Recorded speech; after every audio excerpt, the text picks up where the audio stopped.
நம்முடைய பிதாவாகிய தேவனாலும் கர்த்தராகிய இயேசு கிறிஸ்துவினாலும் உங்களுக்கு கிருபையும் சமாதானம் உண்டாவதாக. நாளின் கூட நமக்கு ஜீவனை தந்ததும் இல்லாமல் தயையும் பாராட்டினார் அல்லவா? அவரை துதிக்கலாமா? சேர்ந்து பாடு, என்னோடு சேர்ந்து பாடுங்கள்.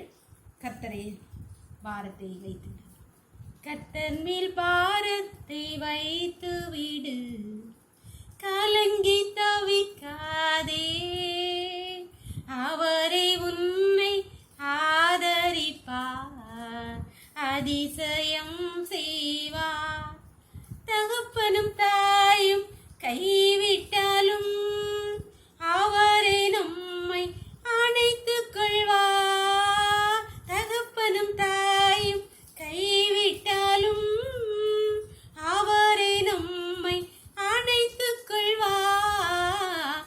கர்த்தர் மேல் பாரத்தை வைத்து விடு, கலங்கி தவிக்காதே, அவரை நம்மை ஆதரிப்பார், அதிசயம் செய்வார். ஒரு வேத பகுதி வாசிக்கலாமா? 1 பேதுரு 5ஆம் அதிகாரம் 7ஆம் வசனம். ஆகையால் ஏற்ற காலத்திலே தேவன் உங்களை உயர்த்தும்படிக்கு அவருடைய பலத்த கைக்குள் அடங்கியிருங்கள். அவர் உங்களை விசாரிக்கிறவர் ஆனபடியால் உங்கள் கவலைகளை எல்லாம் அவர் மேல் வைத்து விடுங்கள். இங்கே அப்போஸ்தலனாகிய பேதுருவை கொண்டு ஆவியானவர் நம்மோடு பேசுகிறார். உங்கள் கவலைகளை எல்லாம் அவர் மேல் வைத்து விடுங்கள். நம்முடைய வாழ்க்கையிலே அநேக கவலைகள், கஷ்டம். இந்த கவலைகளுக்கான காரணங்கள் நம்முடைய பலவீனம், நம்முடைய இல்லாமை, நம்முடைய தோல்விகள், பிரச்சனைகள், கஷ்டங்கள், நெருக்கடிகள்.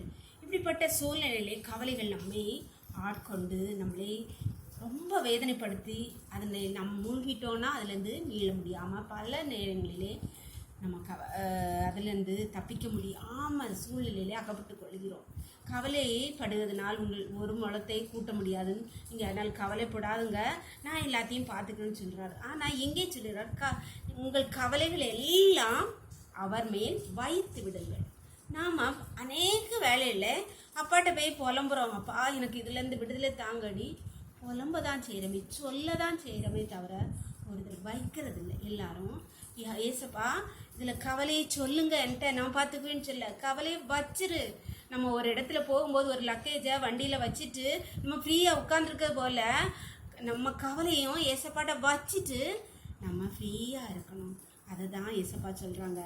நீங்கள் இதை இனி பின்பற்றலாமா?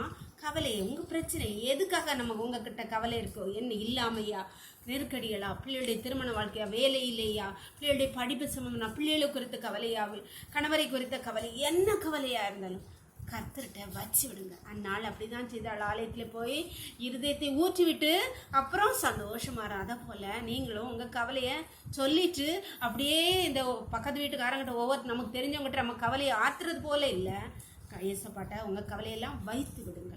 இது செய்யலாமா? இப்பொழுது உங்கள் கவலையெல்லாம் ஆண்டவர்கிட்ட வச்சிடலாமா? ஜெபம் பண்ணுவோம்.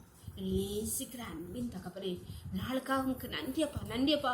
உங்கள் கிருபையை தந்தீங்களேப்பா, தயவை பாராட்டினீங்களேப்பா, நன்றியப்பா. இம்மட்டும் உங்களுடைய கரம் எங்களோடு கூட இருந்ததுப்பா, நன்றி தகப்பனே.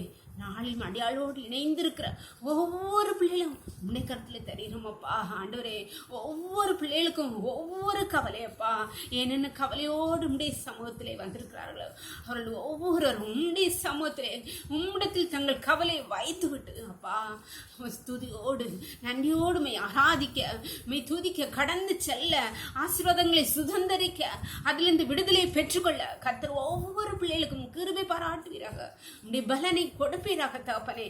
கவலையிலிருந்து விடுபட நீங்க உதவி செய்யுங்கப்பா. உடைய கரம் ஒவ்வொரு பிள்ளைகளும் கூட இருப்பதாக இந்த நோக்களையோடு மறைத்துக் கொள்ளுங்க.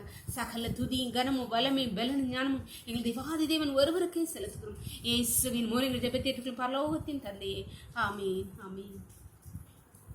God bless you. கர்த்தர் உங்களை ஆசீர்வதிப்பாராக. ஆமீன்.